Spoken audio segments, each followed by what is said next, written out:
Hello artists, this demo is quickly going to address transforming from our photo references, or more accurately from our detailed full-page sketch onto this canvas board. And so the canvas boards, measure double what we have sketched at. So if you have your ruler handy, that might be a really great place to begin. You want to take your 8x10 sketch, and similarly to the drawing project, if it helps you to create a grid and to find the center point, just lightly do that over top of your sketch. And then you can come in on this canvas board. Again, it's a 16-inch width, so you want to find 8 inches halfway at the top and the bottom.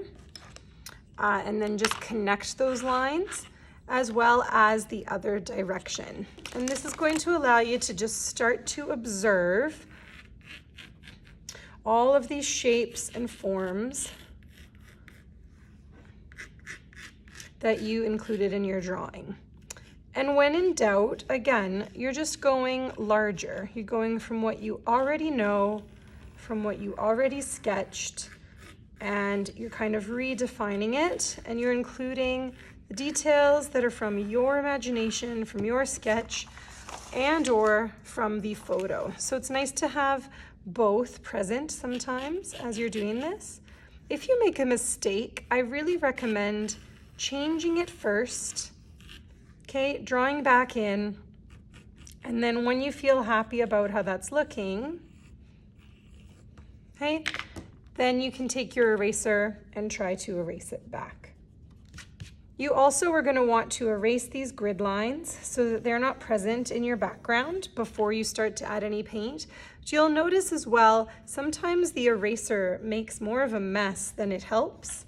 So if your eraser is a bit dirty, a trick is to actually rub it off on the table surface before you go across the canvas. And you want to try to keep your erasing to a minimum. Just trust yourself as you observe all of the lines and shapes. I'm going to just modify this line up here.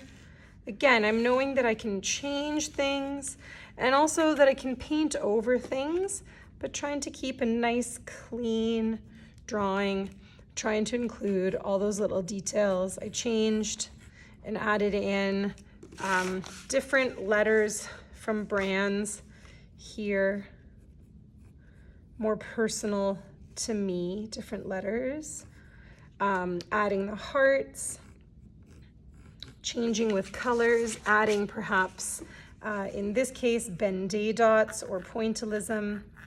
And I'm not trying to, again, do any sort of shading or filling things in. You just want to look at what you've got for your references, and you want to fill in the details, enough detail that you know you'd be ready to paint, but it doesn't need to be overly so, because a lot of these pencil marks we're making right now are going to be somewhat disguised, hidden, concealed, or lost as you begin to add your paint colors.